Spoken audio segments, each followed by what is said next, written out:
Hello and welcome back to Newsmin. It's the 11th of March 2013 and right now it's time for some gaming news. In this episode we're having a look at a whole bunch of Kickstarter goodness. This includes the latest to hit the site in the form of Torment, Tides of Numenera and Richard Garriott, Shroud of the Avatar, Forsaken Virtues. We're having a look at some Shadowrun Returns gameplay footage, the Heart of the Swarm launch and more, starting with Torment. In Exile, the guys that are bringing us the not so long ago funded via Kickstarter Wasteland 2 have launched the Torment Tides of Numenera Kickstarter and it is currently doing rather well. The Kickstarter for the story-driven RPG that's to be crafted in the tradition of Planescape Torment and set in the world of Numenera went live just before the weekend with a funding goal of $900,000 and now, with 25 days left to go, is already at around $2.5 million.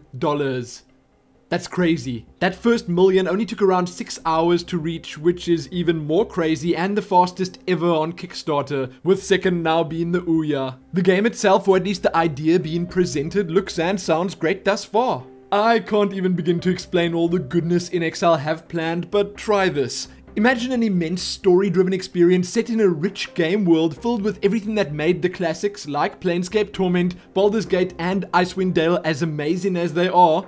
All of that and much more. Sounds good, doesn't it? Yes, you bet it does. The game has been given a late 2014 release date and you can read and hear all about it over on the Tides of Numenera Kickstarter page. That includes their initial pitch, stretch goals, concept art, music and everything else. Enjoy.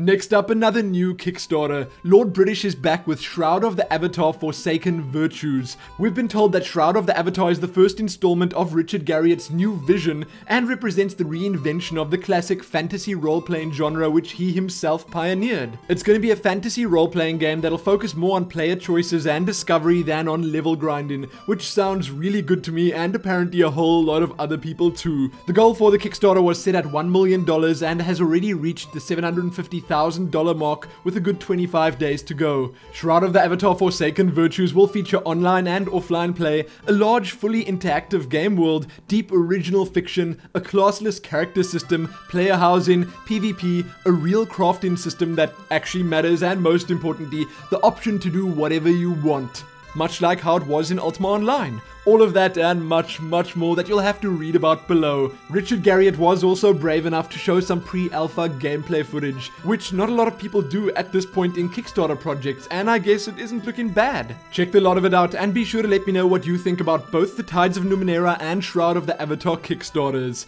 Now moving along, something that got me extremely excited, the first gameplay footage of Shadowrun Returns. Shadowrun Returns was, for those that don't know, successfully funded via Kickstarter last year and now, around 10 months later, we've been given proof of just how well things have been going over at Harebrained Schemes. The gameplay is looking ridiculously good, it has to be said, and in the video presented we see and hear all about the game's turn-based combat system that, to me at least, seems like an amazing mix between Fallout and XCOM. A few of the available character archetypes and the classless system, the world Shadowrun Returns is set in, the game's toolkit and editor, and a whole lot of other stuff. Watch the video, enjoy the splendor that is Shadowrun Returns, and read more below if you're interested. Last up before the smalls, as all of you no doubt know, StarCraft II Heart of the Swarm is launching today and you should be excited. I'm excited, I mean, how could I not be? I will, for those interested, have a collector's edition unboxing video up tomorrow sometime with the first parts of my playthrough soon after that. Stay tuned. Also, find links to the launch event streams below if you're interested.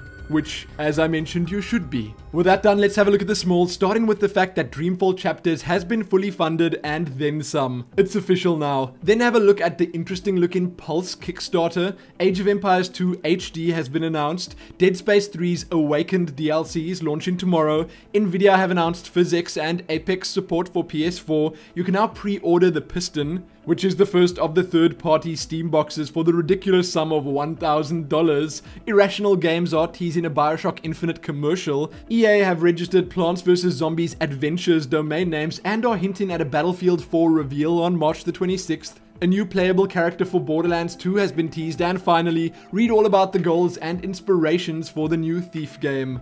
That's it for this episode. Check back here soon for more. Subscribe if you like the content, like the video and all that other good stuff, and most importantly, happy Heart of the Swarm launch. Happy that.